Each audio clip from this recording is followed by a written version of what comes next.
I'm starting this video with a voiceover just because I forgot to turn the sound of my camera. So I've been fishing here for about 10 minutes, been checking it up, nothing. And it's my favourite stretch, the river, so I normally get something. I went to check it out across the way, and the line was going back up the river, and I was into what felt like a good fish, to be honest with you, and I didn't really know what it was, and it went like a train for a minute or so, and I could see then it was one of our newly moved in grayling. It was a cracking fish, probably. Well, I wouldn't ruin it for you, but you'd see me put it in you now. I'm using £4 line with a brown pheasant tail nymph on it. Weighted just to get down, so it sort of bounces across the bottom of the river. So yeah, I got him in here now.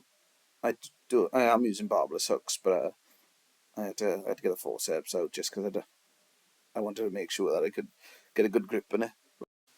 But yeah, it was a good 12, 13-inch fish. I try and put him back gracefully here, but he kept jumping about. But yeah, as you can see, it's a good fish, and he swam up strong. This little run here, it was an interesting place to fish. I just thought I'd drop a fly in there. It's only a couple of foot wide, and there's a massive tree in the middle of it. And I didn't even cast. I literally just threw the fly into the water and just let it drift down. I was actually using a dry fly at this point. It's like a March brown looking fly.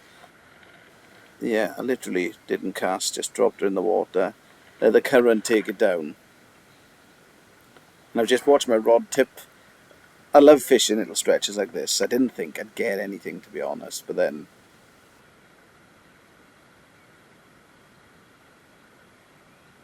suddenly, yeah, there we go. Look at that. Got a fish on. That was quite fun to get the net. The fly was just underneath the surface, so I could see the fly. It's a pity you can't see the take on the camera as it's like round the side of the bush. But yeah, a lovely little wild trout.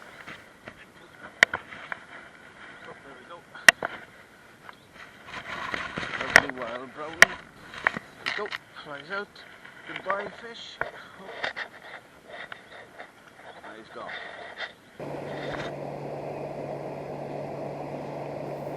So in this part I'm fishing really quite slow water. So I've got a size 18 nymph on. All I'm doing, I'm throwing her up into the current. It's quite difficult to fish because the line closest to you wants to go one way and the fly wants to go the other. So that's why I don't tend to leave the line in the water. You've probably only got a couple of seconds of the fly presenting naturally. The one main thing I do is I constantly watch the line. I'm much more of a sight fisherman than a feel. If there's any unnatural movement on the line, I'll always strike. So that's what I'm doing here, and I work my way down this pool. It's a lovely pool. There we go, in. Oh, we're in. So get away from that tree. Oh, down deep.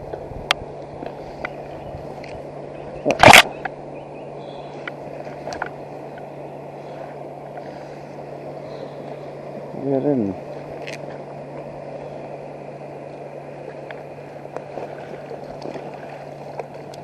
Oh, there we go. It's big enough for another Clearwater wild brown trout. Let's take that out. Barbless fly.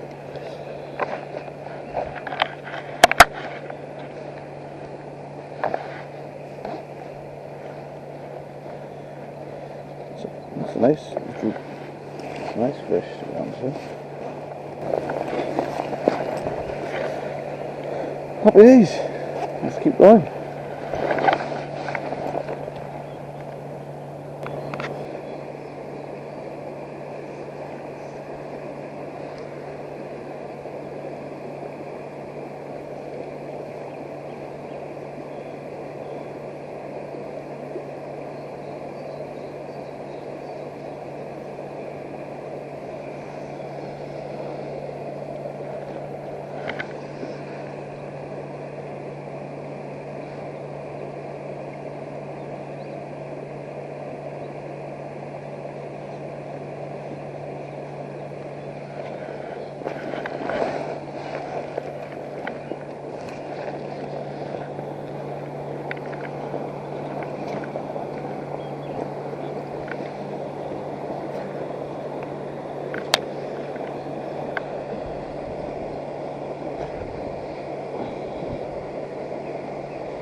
Oh, that's another one then. That was another one. I thought it had a twig on my line. I could see the fish.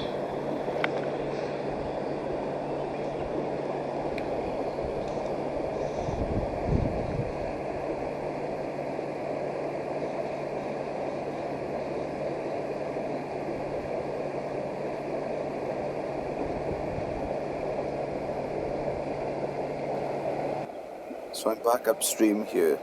This was the day before the previous fish.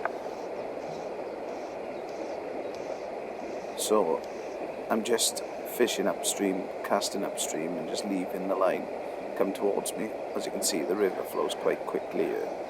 So you can see the line is. I'm trying my very best to keep up with the flow and pull the line in as fast as possible. The water was quite murky, but still clear enough to fly fish. So I give it a try. Try in this area. I'm constantly, again, watching the line for any unnatural movement. I won't feel the bite. I'll just see the line and see the line move and strike. So, and this is in any water, whether it's quite high like now or a bit lower.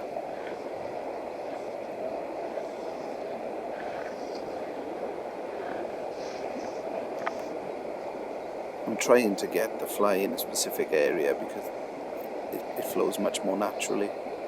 That's why it seems like I'm casting quite a lot, because sometimes the fly goes one way, the fly goes the other, and I want it to come straight on the channel because I know the fish will be feeding there.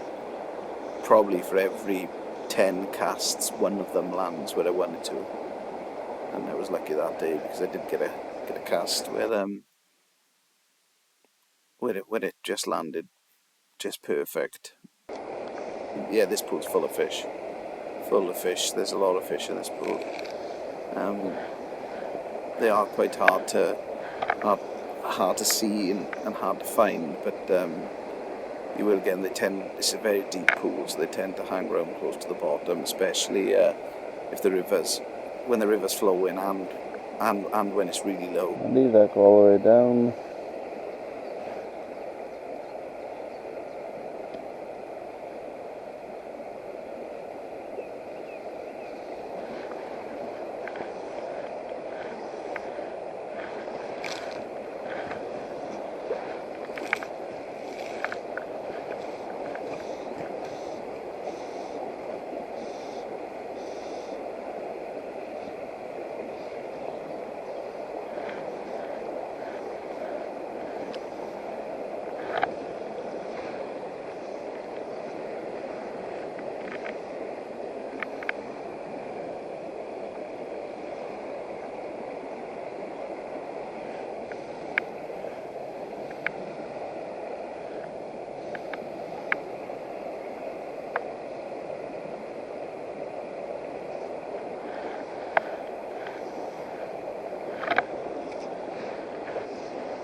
And we're in.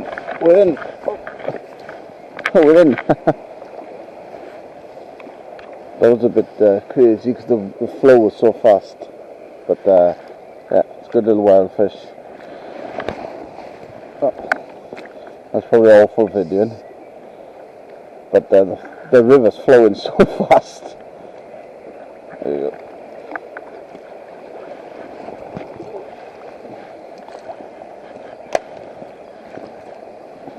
Yeah, wet my hands. Make my forceps. The fly should just pop out, to be honest with you. I don't like touching the fish. So let me get my forceps out.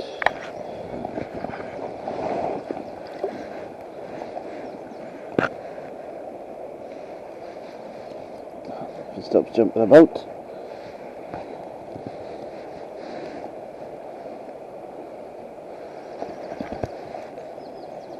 Flies out.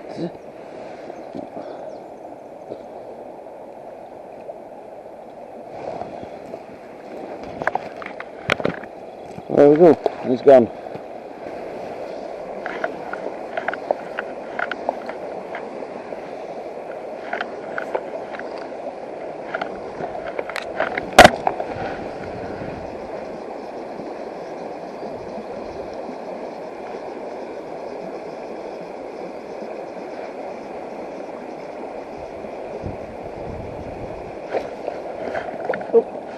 Now we're going in. Oh.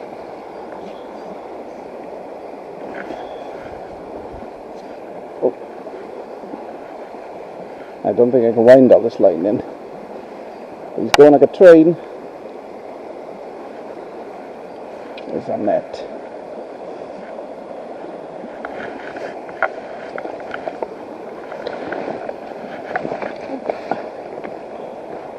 Can't see him. Oh, there he is. Oh, he's off.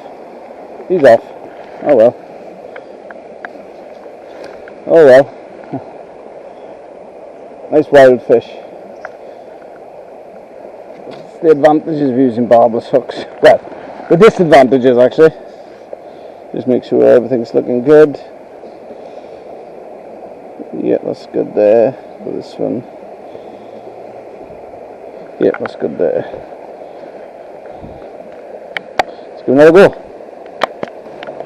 So I'm walking down the river here now, and I always cast into the fast water, always with a nymph or a dry fly. I'll cast into it and pull it through because you never know. Now we go in. Oh no! Always throw it in, pull it across. I find both dry fly and nymph successful. The thing with the dry fly is you can't really see the dry fly in that fast water, but if there's a rise, just strike. Fish this pool all the way around.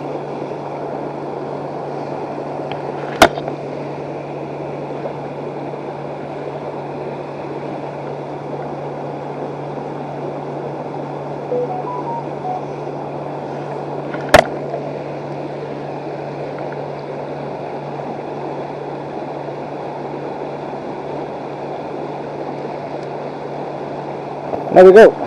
Stuck on the bottom, and then the fish took it. Oh, is he gone? Yeah, he's gone. Good. He's only a small one, so I didn't want to touch him, to be honest.